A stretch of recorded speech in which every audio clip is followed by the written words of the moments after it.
तो hi guys, आज की इस वीडियो में आप लोग का स्वागत है। आज की इस वीडियो में हम लोग देखने वाले हैं हॉरर स्टोरीज। तो इस स्टोरी का नाम है रॉबसा।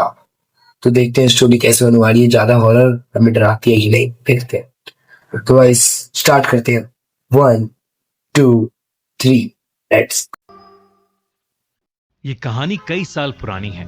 25 साल का दानिश अपने उत्तर प्रदेश के गांव से दिल्ली अपनी नई जॉब के लिए आया था और वो गाजियाबाद में एक छोटे से किराए के कमरे में अकेला भाई रहता था। किसके पास अपना अकेले किराए का रूम है वो कमेंट करे। दानिश वैसे तो बहुत खुश मिजाज लड़का था, लेकिन वो आसानी से घबरा जाता था और इसी आत्मविश्वास की कमी होने की वजह से वो पिछले 2 साल से अनएम्प्लॉयड था। इंडिया में बहुत रहोगे मुश्किलों के अनएम्प्लॉयड होगे भाई। अभी देख रहे हो ना कैसे पेपर लीक हो रहे हैं, ऐसे ही जो तू एग्जाम दे जाओ उसको भी लीक हो जाएगा। बाद अब उसे एक अच्छी नौकरी मिली थी। मिली तो भाई कम से कम यही भी है कि 25,000 की काम चलाने के लिए। पहली सैलरी मिलते ही उसने सबसे पहले पुरानी दिल्ली में रहने वाले अपने करीबी मामा मामी और उनकी फैमिली के पास जाने का फैसला किया। मामा का घर काफी पुराना था, जहां आंगन में एक बड़ा सा नीम का पेड़ था। उसके पत्ते हमेशा सरसराते रहते थे। दानिश जब कम उनके से कम है तो भाई पेड़ भी है, सांस तो ले सकता है उससे। और डोरबेल बजाई तो मामा ने दरवाजा खोला और उसे गले से लगा लिया। सभी बहुत खुश थे। बातों बातों में दोपहर हो गई। गर्मी बहुत ज्यादा थी, तो दानिश ने सोचा कि पहली सैलरी मिली है तो क्यों ना सबके लिए वैसा ही सुकून देने वाला रूअफ़ज़ा शरबत लेकर आया जाए जैसे मामा उसे बचपन में पिलाते अब थे। इसको सैलरी मिली है और इसको रोजे से मत लाएगा, मुझे कुछ कपड़े लाएगा यार। ये जो गरीब हो ना, बड़ी आदत से गरीब हो।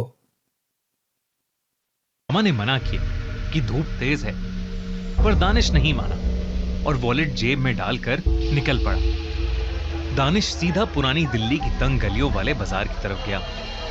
वो गलियों के शोर, लोगों की भीड़ और ट्रैफिक के बीच दुकानों को देख रहा था।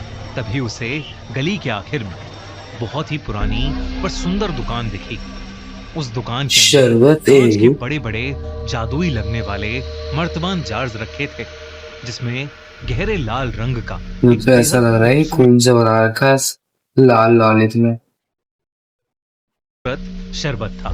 सूरज की किरणें जब उन कांच के मर्तबानों पर पड़ रही थीं, तो वो लाल शरबत धूप में किसी कीमती रूबी की तरह चमक रहा था।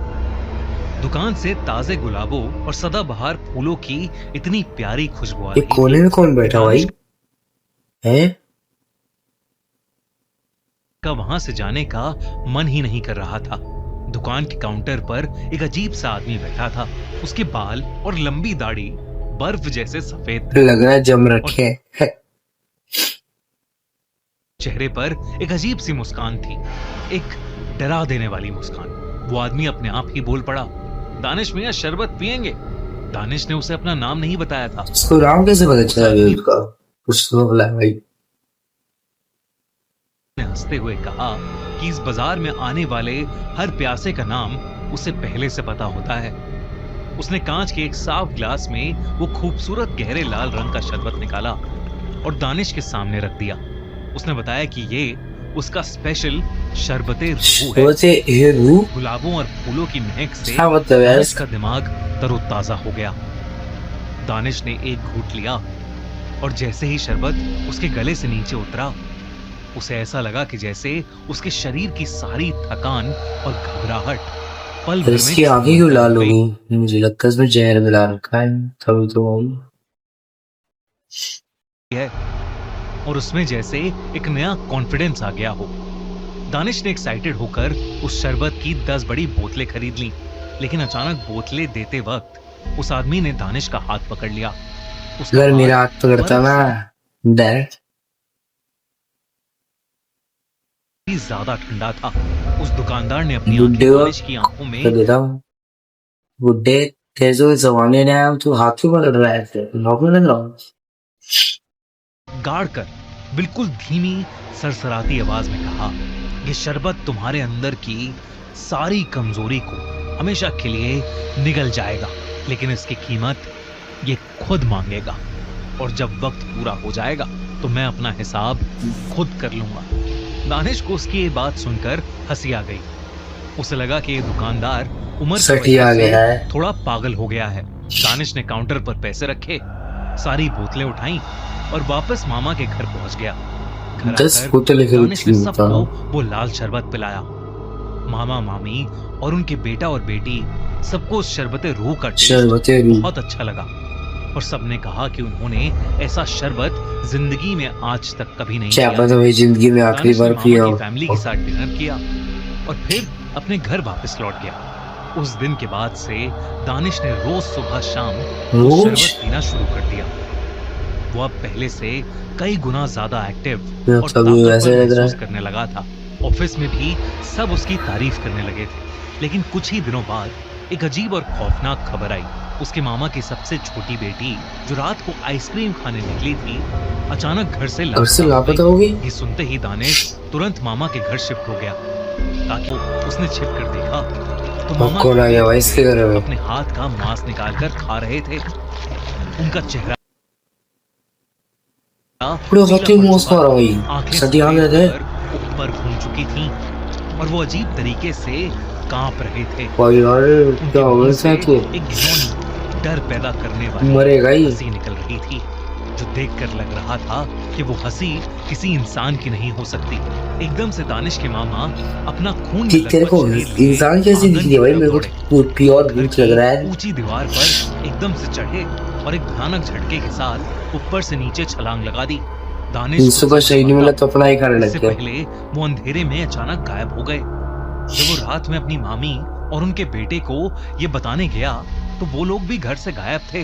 दानिश को अचानक उस शरबत वाले दुकानदार की बात ध्यान आई। रात के 3 बज रहे थे, लेकिन दानिश लोकल पुलिस स्टेशन भागा और उसने रोते हुए मिसिंग कंप्लेंट दर्ज कराई और उन्हें पूरी कहानी बताई। दानिश के पागलपन को देखकर इंस्पेक्टर और 2 कांस्टेबल को लेकर पुरानी दिल्ली की उस गली की तरफ पहुंचे जहां से दानिश ने शरबत लिया था। लेकिन जैसे ही वो लोग वहां पहुंचे, दानिश के पैरों तले जमीन खिसक गई। उस गली के कोने में कोई दुकान थी ही नहीं, बल्कि सिर्फ एक पुरानी काली जली हुई दीवार और खंडर था। पुलिस वालों के मुताबिक कोई दुकान ही गायब कर दी। दिमाग खराब है क्या इसका। दुकान ही जला दी मतलब। वहां सालों से कोई दुकान नहीं थी। पुलिस को लगा कि दानिश का दिमाग पूरी तरह खराब हो चुका है, इसलिए उन्होंने उसे जोर से डांटा और वहां से चले गए। पर दानिश पूरी साल रात से उस खंडर एक वाली चाटा जगह मारूंगा पर साल अपने से। मामा और मामी को पुकारता रहा। वो वहां जमीन पर अपना सर पटक कर रो रहा था और अपने परिवार वालों की जान की पूरी उम्मीद मांग रात। रहा था। तभी आसपास की हवा बिल्कुल बर्फ जैसी ठंडी हो गई और खंडर के बीच में से काले धुएं के साथ वही सफेद बाल वाला आदमी निकल कर आया, जिसके बदन से सड़े हुए बर्फ मांस जैसी। की बू आ रही थी। इस बार उसका चेहरा जला हुआ था और बेहद भयानक लग रहा था, बिल्कुल वैसे ही जैसे किसी मुर्दे हुए इंसान का होता है। दानिश उसे देखकर कांपने लगा। उस आदमी ने बिना छुए हाथ के एक झटके से दानिश को पीछे दीवार पर मेरे को पटक लगा दिया। पीछे कोई है। तभी दानिश को वहां एक गहरा अंधेरा कारखाना नजर आया और उस कारखाने में दानिश वो ने चार देखा क्लास से यहाँ पड़ी कि है। उसकी सांसें ही रुक गईं। उस अंधेरे में उसके मामा और मामी और बीच और में उनके क्या है ये। बच्चे मरे हुए पड़े थे। उनकी आंखें निकाल ली गईं थीं और उनकी रगों से खून धीरे धीरे निकलकर एक बड़े से जार में जमा हो रहा था।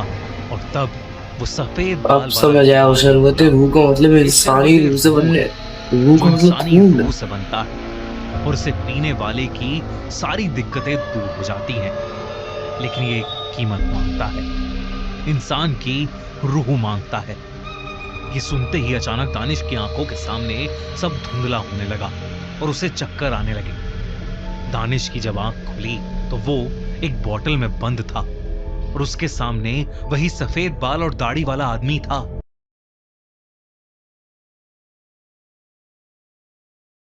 जो अब उसे बहुत बड़ा लग रहा था। उसके आसपास उसके मामा और मामी और उनके बच्चे सब बोतलों में बंद थे। उस आदमी ने दानिश और उसके परिवार वालों की रूह शरबत और खरीदी शरबतें जाके ऐसी दुकान से मैं तो कभी ना खरीदूंगा। अगले दिन जब सुबह हुई तो उस गली के कोने में भीड़ इकट्ठा थी। वहां 5 लाशें पड़ी थीं। सबका खून बिल्कुल सूख चुका था और किसी भी बॉडी की आंखें नहीं थीं। वो लाशें किसी और की नहीं, मैं दानिश तो सारी और उसके लाशें परिवार वालों की थीं। इस इंसिडेंट के बाद जब पुलिस ने छानबीन की तो उन्हें पता चला कि करीब 100 साल पहले उस गली में एक हकीम की दुकान थी जो लोगों के खून कि से वकील में इस एक फसाद गुलाब की का जड़ है। शरबत बनाता था और इस उसे हकीम के पीते लिए बस ही एक लाइन है, इंसान की सारी दिक्कतें कुछ यो टाइम के लिए हरियाणा से खत्म हो जाती थी। यहाँ मुंह में हाथ लेकिन दे फिर दे, वो मुद्दा मार इंसान दिया था कुछ टाइम बाद तो वहां तो अपने आइए ना आप ही तुम्हें मर जाता था।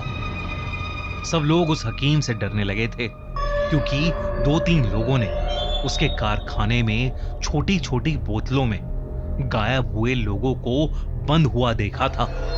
एक मर दिन जाता गुस्से में था। आकर उस इलाके के लोगों ने उसे उसकी इस दुकान हकीम को तो समेत सिर्फ मार देना जलाकर चाहिए था। मार डाला। सब कुछ जलकर खंडर बन गया।